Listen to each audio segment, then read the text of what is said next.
Comunidad no se vende, se cuida y se vende. Comunidad no se vende. La minería es una industria que lleva cambiando por más de 30 años muchos de los paisajes de los territorios colombianos. Boyacá ha sido una de las regiones donde más se visibiliza este fenómeno. La llegada de una economía más estable desplaza a las otras, que generalmente guardan la tradición y cultura de sus territorios, de campesinos a mineros. Las tierras cubren los colores resplandecientes de sus cultivos con la capa de polvo que levantan las volquetas al pasar todos los días. Los campos dejan de producir comida para sacar piedra caliza.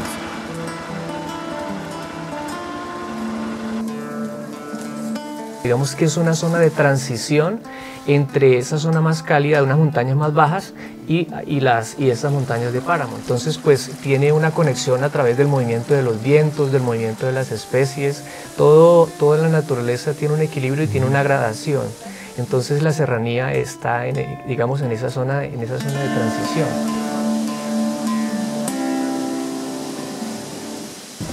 Entonces no solamente es el problema del medio ambiente con la fauna, con la flora, con el recurso hídrico que se va a contaminar, que sus aguas superficiales se van a contaminar, las aguas subterráneas se van a desviar por esa onda explosiva que produce esas explosiones que ellos van a hacer.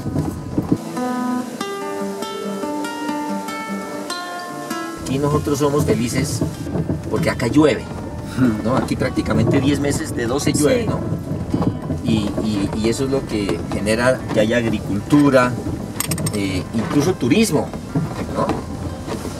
Y ya teniendo una cementera acá, pues es algo realmente que esa vocación agropecuaria y esa vocación turística se vaya a pique.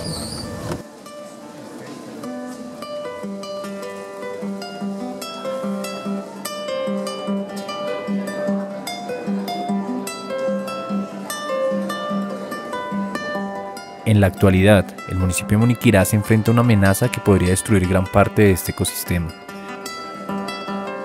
Lleno de bosques que purifican el aire y sirven de hábitat a miles de especies de flora y fauna. Áreas de recarga hídrica que abastecen de agua a muchas veredas de los municipios cercanos. Sí, en este momento estamos acá en este lugar como bordeando el área de la Reserva Forestal Protectora Sierra del Peligro. Tenemos dos áreas protegidas declaradas por el Estado, que son la Reserva Forestal Protectora, una área de ley segunda, Sierra del Peligro, y el Parque Natural Regional Serranía del Peligro. Y la serranía pues tiene una conformación geológica y un ecosistema supremamente valioso, ¿no? La especie del roble, la diversidad, bueno, las aves. El plan de manejo de solo el Parque Natural Regional identificó más de 90 especies de aves, varias de ellas endémicas, algunas en peligro.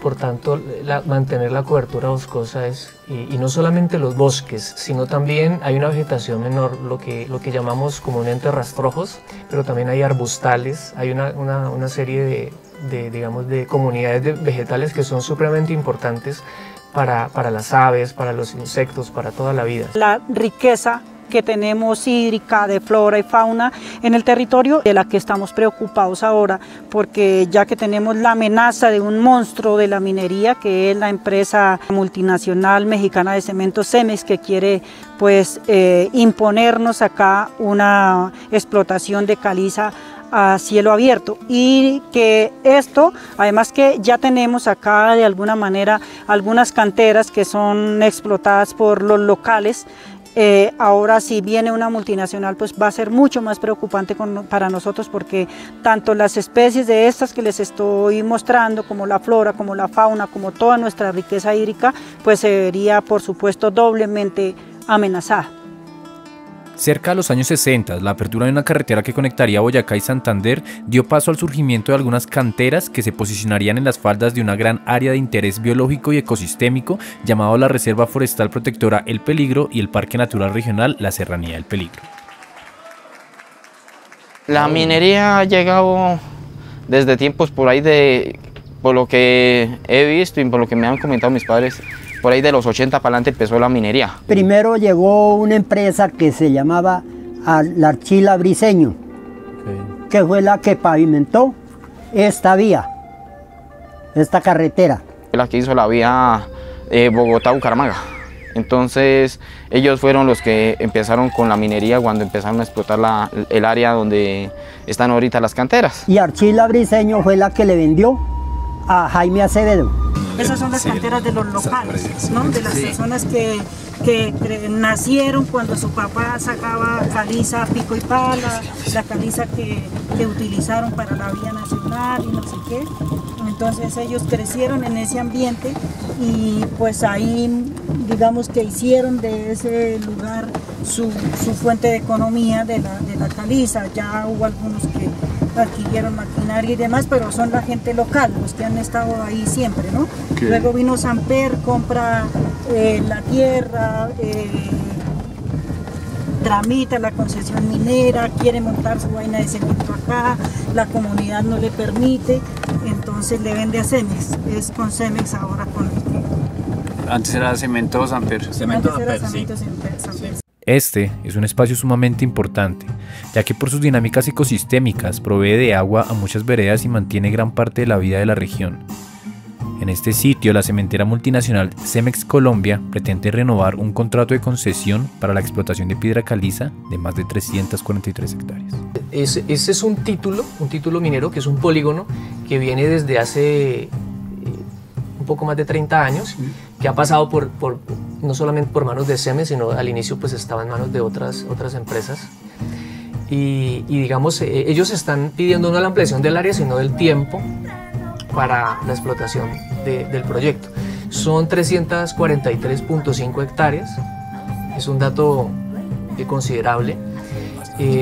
Y bueno, si bien ellos han argumentado que se van a explotar alrededor de 6 hectáreas, nada más, aseguran ellos. Sin embargo, pues cuando a usted le otorgan un título es para toda el área. Y es bien sabido que en otros lugares, cuando las multinacionales adquieren un terreno, pues van comprando las áreas.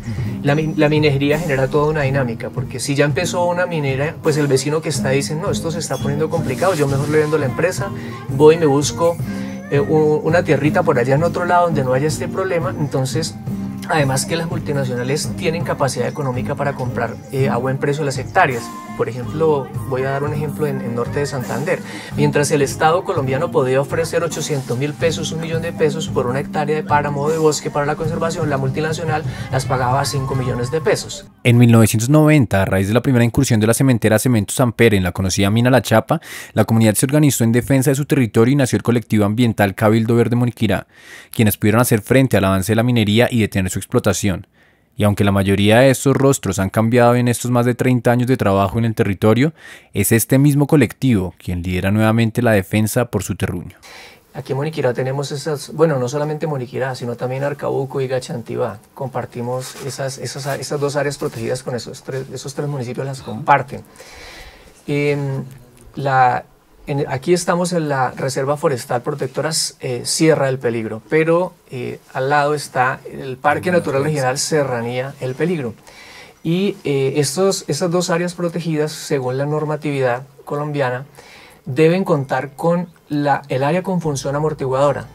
¿Y esto qué es? No es otra cosa que una franja que rodea esas áreas protegidas, y al interior de ella el ordenamiento territorial debe definir unos usos del suelo adecuados, y esa franja pues se debe limitar y adoptar en el ordenamiento territorial, tarea que no se ha hecho, a pesar de que esa norma salió desde el año 2010 y la reserva pues está desde finales de la década de los 80. Esa zona de amortiguación no se ha delimitado, pero el título está muy cercano. Estamos hablando de que del Parque Natural Regional en unos sectores está a 1000 metros. A 1 kilómetro. Sí, y en la reserva estamos hablando de que está alrededor de 1800 metros de la reserva, o sea, está supremamente cerca. Y las zonas de amortiguación, pues no es solamente dibujar en un mapa una franja de, por decir, de 500 metros alrededor de las áreas protegidas, no, eso es dinámico. se debe limitar teniendo en cuenta muchos aspectos técnicos, biológicos y también sociales, sobre todo sociales, porque la zona de amortiguación se convierte en los buenos vecinos, en los buenos vecinos del parque, los que estamos pendientes, y en esa zona de amortiguación se deben hacer proyectos productivos, porque sí se pueden hacer proyectos productivos, pero que garanticen que no haya afectaciones sobre la diversidad. El aguaco para ellos era la planta sagrada, era al pie de la que salían a saludar, a recibir el alba y a saludar el sol.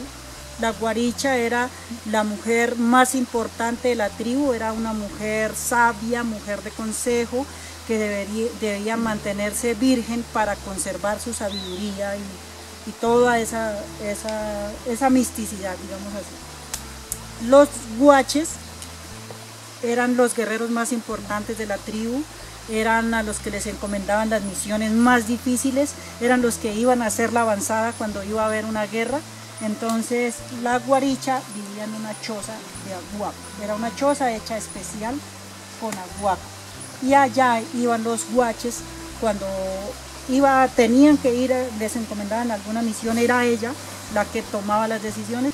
Pero cuando llegan los españoles, como desafortunadamente la religión nos la enseñaron tan mal y todo lo relacionaron con el pecado, entonces pues obviamente los indígenas en su lengua adoraban la palma, adoraban el sol, tenían su manera de orar y agradecer.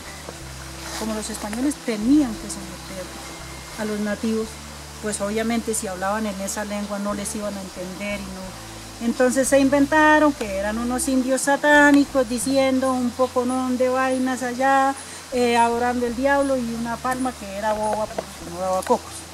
Es importante reflexionar que al interior de este polígono hay una serie de elementos supremamente claves. A pesar de que las áreas protegidas no estén dentro del polígono, sí hay unos aspectos muy claves.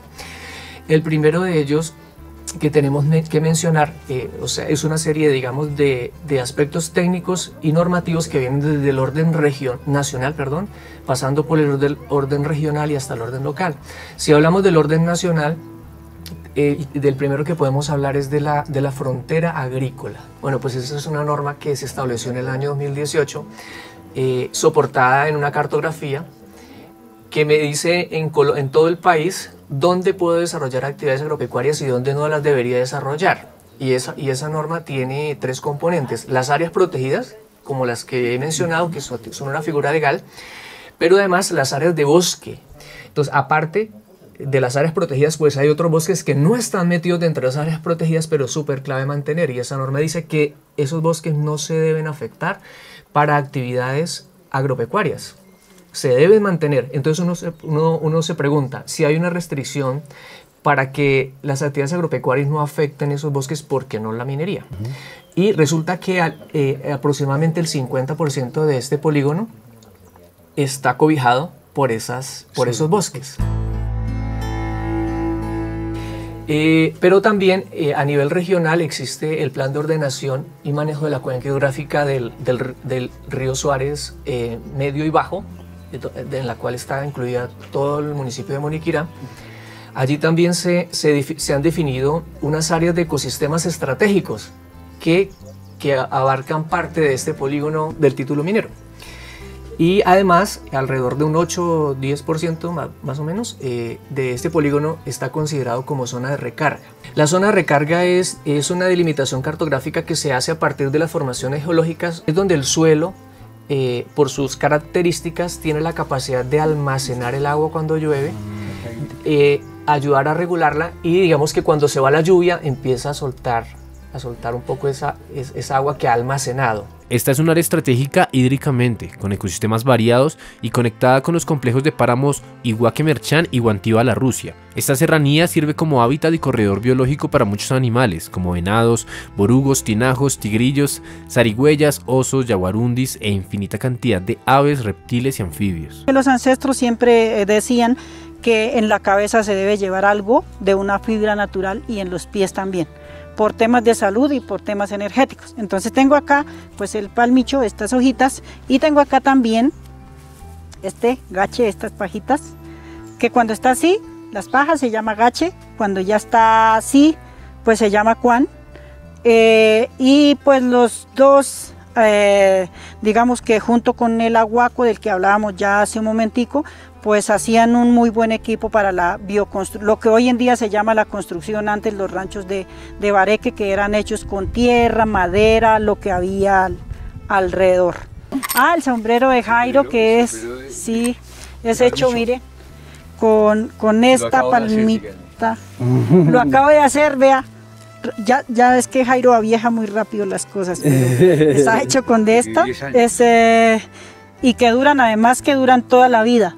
Entonces poder tener una prenda de estas es un privilegio, porque las personas que los hacían se están llevando el conocimiento, ya pocos los hacen. Además, el Plan General de Ordenación Forestal, otra figura de orden regional que está adoptada por normatividad de Corpo Boyacá, ha definido que parte de ese polígono es una zona forestal protectora. ¿Qué quiere decir eso? Que así no hayan bosques en una zona forestal protectora, por las condiciones de topografía, por la fragilidad del suelo, es una zona que debería mantenerse en conservación. Además, el plan de ordenamiento territorial que formuló el municipio de Moniquirá hace 20 años, que todavía está vigente, también definió otra zona de recarga al interior de este polígono, y además estipula que ahí debe haber una protección de todas las márgenes de los drenajes, ¿sí? Eso es una norma, digamos, que está establecida desde hace muchos años, que todos debemos respetar una franja protectora al lado y lado de lo que son ríos, quebradas, cuerpos de agua, pues por su fragilidad, para evitar que se contamine. Y pues al interior de ese polígono hay una serie de drenajes que le sumaría otro porcentaje a esta restricción que les estoy comentando. Y bueno, importante mencionar que solamente el 21.2, bueno, aproximadamente el 22% de la superficie total de Moniquirá cuenta con bosque. Y bueno, hay expertos que a partir de estudios han mencionado que un territorio, para que sea sostenible en el tiempo, debería tener por lo menos el 30% de su superficie, sea por ejemplo un municipio o un departamento, debería tener por lo menos un 30% de su territorio en conservación para garantizar la sostenibilidad. Y eso que yo creo que debería ser un poquito más del 30%. En Moniquirá, las áreas protegidas que tenemos actualmente suman el 12%. Esperamos que con el nuevo ajuste del ordenamiento territorial eso se amplíe. Y tenemos unas coberturas que mencionaba, que son los rastrojos, o la vegetación en secundaria que está creciendo. Hay un porcentaje importante, alrededor de un 15%. Pero esta vegetación suele ser, digamos, objeto de utilización por parte de los seres humanos. Es decir, aquí atrás vemos, por ejemplo, una zona que hace tal vez unos 30 años era potrero. ¿Sí? Observan la diferencia entre los dos, la altura de los dos bosques. Allá arriba, eso es una vegetación secundaria alta, que en el futuro se va a convertir en bosque. Entonces ahí hay una oportunidad enorme, y al interior de este polígono también tenemos vegetación secundaria. O sea, no solamente son los bosques, eso es una oportunidad de recuperación para que en el futuro pues se le suba ese porcentaje del cual he estado hablando. Carl Sagan dijo que la Tierra es en el universo un pálido punto azul, una brisna en esa insondable inmensidad que pasa perfectamente desapercibida, pero que a medida que se acerca a la mirada, ese mágico azul revela inconmensurables submundos que poco a poco hemos ido dilapidando, transformando en desiertos, arrasando despiadadamente esa majestuosa biodiversidad como si fuera eterna. Nosotras y nosotros aquí en Moniquirá también tenemos un paraíso, que comparativamente es un pedacito de punto verde, hermosamente minúsculo. Es lo único que hemos dejado y es lo único que nos queda, la serranía del peligro. Pero también puede desaparecer y convertirse en cemento, en materiales para hacer lindas casas y en ellas hacer un jardín y quizás un mural para pintar en él un paraíso que nos recuerde este que tuvimos. Primero, esas aguas vienen justo por el Valle del Roble, ¿no? Entonces por eso tienen un color marrón, que esa coloración se la da el pigmento roble. Pero también dicen que tiene cristalinos, tiene cuarzo, tiene como 7 elementos minerales químicos, así, minerales naturales y todo eso. Entonces, no sé, tiene sus bueno, y la energía, claro, que habitan en las raíces del roble. ¿no? Sí, Y el agua es algo, nosotros allá vamos y los 31 de diciembre, 1 de enero, allá, limpiando todo nuestro... Renovándose. Renovando para que el año siguiente sea positivo, productivo, empático. Muchos pobladores de la región se muestran profundamente preocupados al comparar los daños que ya de por sí han generado las actuales canteras, que se han mantenido creciendo a lo largo de estos años, donde se reporta contaminación en las fuentes hídricas y daños estructurales a las viviendas por el uso de explosivos, con la posibilidad de que se ejecute un proyecto de esta magnitud en el territorio. Buenos días, vivo en la vereda Tierra de González del municipio de Moniquirá. Hemos sido perjudicados por las detonaciones que están haciendo las canteras que hay en funcionamiento. No estamos de acuerdo con la cementera que van a montar porque nos hacen mucho daño, porque aquí en la región cultivo hortalizas, pequeñas granjitas de hortalizas, pequeños galponcitos de pollo. Entonces aquí necesitamos, en el municipio de Moniquirá es turismo. Entonces nosotros aquí necesitamos salud, mas no necesitamos cemento, porque el cemento viene a acabar con la vida de nosotros. Se nos han profundizado los aljibes, donde nosotros y nuestros abuelos, nuestros papás y nosotros recogimos el agua natural de los aljibes dentro de la tierra que sale y es un agua pura. Ahora nos toca comprar el agua por medio de los acueductos. Pues la verdad, sinceramente, esa parte en esa área que van a manejar es un área virgen durante miles y miles de años. Y ahorita van a hacer una explotación, imagínense el daño que van a hacer.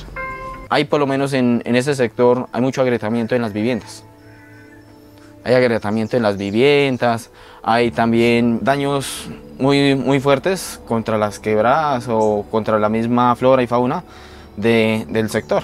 Por lo menos ahí al pie de mi casa ha habido contaminación de la quebrada de la Avena, que han sido unas contaminaciones de desechos o digamos así del polvo y eso, que como lavan el material y sacan el agua de la misma fuente y vuelven y pero nunca le hacen un tratamiento.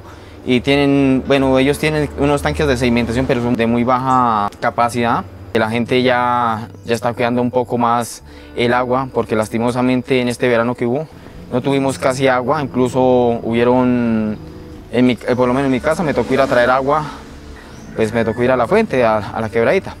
Bueno, por el río constante, que son 8 horas, así sean a baja constantemente, a uno sinceramente lo va afectando. Pues he escuchado gente que ha quedado, escucha muy poco y todas esas particularidades, o a veces las mismas personas que trabajan en las minas están siendo también, salen ya también afectadas, que ya uno los ve por ahí enfermos con enfermedades de pronto a veces hasta pulmonales y eso. Pasó que nos botaron la contaminación en un verano a la quebrada, y era blanca, o sea, sincera, 100% blanquita, la quebrada parecía un agualeche, la quebrada. Y llamamos a la policía ambiental, vinieron, hizo mi hermano la llamada y ¿qué? Porque se nos afectó incluso el ganado y la gentecita antes que porque a uno le habían dado pues trabajo, anteriormente creían que uno, por un trabajo uno creía que se iba a obligar o alguna cosa así. Sinceramente llegó la policía ambiental, lo que dijo, viendo de dónde estaba saliendo, habían botado el agua hacia la vía y la habían pasado la vía central y la habían botado hacia la fuente hídrica. Entonces, ¿qué hicieron? Dijo, no hay delito porque no está en fragancia. Están afectando las fuentes, están afectando ganado, están afectando fauna, flora, incluso por lo menos la explotadera también ha acabado mucho lo que son los pajaritos por estos años. De lo que estamos hablando de un 2006 a este tiempo, se ha acabado digamos de un 100% se ha acabado un 80% los pajaritos en esta área. El área que tienen como zona minera no simplemente va a afectar a Moniquirá, la afectación va a ser tanto por lo menos para Villa de Leyva, Gachantivá, parte de Santa Sofía, Moniquirá, Togüí, Gambita, Palado de Barbosa, y Puente Nacional. Y entonces dije a mi esposa, camina, que es que me está doliendo la muñeca, me voy a meter al pocito sanador. El agua sí es helada, como ¿no? Y me metí al pocito y ahí como 15 minutos y moviendo la mano para un lado, para otro, y así haga ejercicio, rotación y todo ahí dentro del pozo. Al día de hoy, cero dolor. Recientes estudios han demostrado la correlación entre algunos tipos de cáncer y la explotación de caolín y minerales para la producción de cemento. Los daños a nivel de salud y en reparación ambiental suelen ser mucho mayores en términos económicos que lo poco que se ingresa como regalías a los territorios, o en el peor de los casos a recaudos nacionales. Pero vamos a hablar así en lo abierto, que es el caso que nos compete. Debe utilizar explosivos, eso lo que llamamos voladura. Entonces por ahí empiezan los primeros impactos, ¿no es cierto? Los explosivos generan ondas vibracionales que se propagan en forma similar a las ondas sísmicas y lógicamente tienen un efecto muy tremendo, ¿no es cierto? Ahí hay una teoría y resonancia y demás, daño acumulado y demás que para otro día podríamos hablar, pero realmente eso es bastante complejo desde el punto de vista físico, desde el punto de vista mecánico. Tiene una repercusión porque una explosión produce también ondas de choque de tipo acústico. ¿Qué es una onda de choque? Pues es una onda que tiene un incremento demasiado brusco en la presión y va a impactar a todos los seres vivos que se encuentran alrededor, ¿no? Sean humanos o animales. Entonces tiene un impacto. Y después viene toda la parte de emisiones y demás, ¿no es cierto? En el caso de estas explotaciones, ellos generalmente utilizan maquinaria diésel, ¿sí? Y lógicamente para transportar el material explotado pues son más maquinaria de tipo diésel. Y todos sabemos que el diésel tiene un impacto muy grande en la parte por la emisión de dióxido de carbono, pero sin contar los otros gases y demás que hemos hablado. Bueno, pues el impacto de la minería pues en general es muy fuerte, ¿no? A pesar de, digamos, de que siempre las empresas pues tienen sus medidas, sus estudios de impacto ambiental, sus planes de acción, digamos, y de manejo para mitigar todos esos impactos, definitivamente son impactos que por muchas acciones que se hagan nunca van a permitir la recuperación del equilibrio que la naturaleza ha construido durante muchísimos años, ¿no? Yo estuve trabajando en Norte de Santander, en el páramo de Santurbán, en el lado de Norte de Santander, y siempre fue esa, digamos, uno de los aspectos súper importantes era poderle mostrar a las comunidades el contraste, ¿no? Porque a veces a uno le hablan de un proyecto minero y uno tiene una idea, bueno, pues sí, van a cortar unos árboles, van a sacar una tierra, ¿sí? Pero cuando se ven otros lugares, lo que ha ocurrido en otros, eso es súper importante para la conciencia local, porque nosotros vivimos en este entorno tan natural, tan bonito, tan fresco, y de pronto no tenemos la experiencia que han vivido otras comunidades en diferentes partes del mundo, donde una vez se pierde la cobertura, una vez se pierden las especies, es algo totalmente lamentable, ¿no? Y esto es el patrimonio, la serranía es el patrimonio, es la vida de los muniquireños, de Colombia y del mundo, ¿no? Aunque la empresa multinacional Cemex dice que solo explotará 6 hectáreas de todo este polígono y cumplirá las pobres regulaciones ambientales que posee Colombia con ese tipo de proyectos, poco se habla de la pérdida de las tradiciones y el daño cultural que genera la llegada de estas industrias, que transforman la economía de la región y transgreden la relación entre la población con el territorio que habitan. Solo hace falta echar una mirada a algunos de los territorios que han sido transformados por la minería, para entender las consecuencias que trae este tipo de explotación.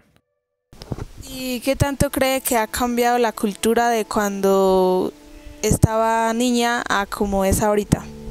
Demasiado, demasiado, y uno quisiera volver a esa época, porque pues en esa época uno no miraba minería, miraba todo esto lleno de cultivos, se sembraba mucho trigo, mucha haba, maíz. A la época pues sí se siembra, pero ya muy poco, porque el impacto de la minería económicamente, sobre todo la plata, entonces ya los jóvenes todos quieren irse a trabajar en la minería por los recursos, y les da pereza en sí echar asadón todo un día por 20.000, 30.000 pesos, cuando ya van y en 2 horas se ganan 50.000, y en 8 horas se ganan que más de 100.000, entonces ellos ya no les gusta labrar la tierra por eso. Son muy pocos los ancestrales, los abuelos, los papás de uno, que pues ya no tienen salud de ir a la minería, que son los pocos que siembran la orillita de papa para el sustento, el trigo, la haba, pero ya solo como para el sustento de la familia, de la casa. ¿Por qué cree que se ha disminuido el cultivo de trigo? Por el asunto de la gente trabajar en las minas. Que toque echar agua, que toque charar, que toca verse uno enharinado hasta la jeta y dicen, ay, yo no me voy a ensuciar, y luego yo eso que no sé. Sí, eso ya no hay que le ponga amor al trabajo. Bueno, primero que todo, en esas empresas pues indudablemente conoce uno de primera mano la problemática que generan dichas empresas. Por ejemplo, en el caso de las cementeras, hay una problemática, sobre todo en este tiempo. Eso ha evolucionado, pues, lógicamente hay que ser honesto también con respecto a la evolución tecnológica para controlar la contaminación ambiental. Pero en ese tiempo no existían, por ejemplo en el caso de las cementeras, no existían los famosos filtros electrostáticos. Entonces la contaminación era bárbara. Yo vivía cerca a la fábrica, ¿no es cierto? Y uno podía ver exactamente la situación, ¿sí? Indudablemente, pues uno se mete en el trabajo y eso se le convierte, digamos, en un acostumbramiento. Pero ya también cuando uno es inquieto, entonces uno hace una reflexión seria al respecto, ¿no? Y pues la conclusión es que es bastante impactante en el medio ambiente, indudablemente, ¿no? Por ejemplo, se han promocionado en las fábricas de cemento los filtros electrostáticos, pero los filtros electrostáticos tienen deficiencias en un momento determinado, las tecnologías no son perfectas, y entonces eso hace que realmente en 100% no se puede realmente evitar la contaminación. Además, los productos de la combustión no todos son particulados, ¿no? También existen productos, gases incolores y demás, que son inherentes a la combustión. Entonces eso hace que sea imposible en algunos casos, digamos, eliminarlo. No, realmente hay empresas, y yo lo tengo que decir, el Cerrejón, digamos, se preocupó por tratar de cumplir con las disposiciones ambientales establecidas aquí en el país, ¿no es cierto? Inclusive hubo adelantamientos, porque el Cerrejón se empezó su operación de arranque rápido en el orden por allá yo entré en el 85, en el 82, ya empezó a operar. Pero ¿qué pasa con esas situaciones, no? Es de tal magnitud la explotación, ¿no es cierto?, que todo lo que se haga queda insuficiente. Y es bueno decirlo, el Cerrejón ha adelantado porque no se puede negar, es decir, ahí las evidencias, y yo tuve oportunidad de conocer, adelantan una gran cantidad de acciones al respecto, como por ejemplo la reforestación. Existen divisiones exclusivamente para trabajar el tema, pero es tan grande la magnitud que es supremamente complicado, digamos, hacer un resarcimiento 100%. Porque es que el fallo lo tienen que dar el mes entrante. O sea, CEMES hizo la solicitud de prórroga del contrato de concesión por 30 años. Entonces nosotros estamos esperando para que no se lo autoricen, ¿no? Son 30 años 30 metidos. años explotando. ¿Y hay ampliación de la zona de explotación o...? Claro, ellos tienen 340 hectáreas, ellos dicen que van a empezar a explotar 4. Pero es que nosotros ya conocemos la filosofía de las multinacionales. Una vez que CEMEX entre acá, ahí eso no son 4 hectáreas, eso empieza a barrer con todo. Ellos tienen 300 hectáreas y están comprando fincas. Entonces uno dice, si yo tengo 300 hectáreas, ¿cierto? Dice que voy a explotar 4, ¿para qué compro fincas? Sí, obvio. Y están comprando fincas. Ellos dicen más o menos, ellos dicen que la explotación la tienen actualmente en una proporción de mediana minería. Eso les permite explotar hasta 900.000 toneladas año de caliza. Eso implica que tú vas a tener acá ya permanentemente circulando 150 tractómulas diario. Entonces, fíjate todo el impacto que eso generaría, no solamente en la parte de accidentalidad, de tráfico, sino toda la contaminación que también va a generar ese tráfico de esas tractomulas para llevar el material.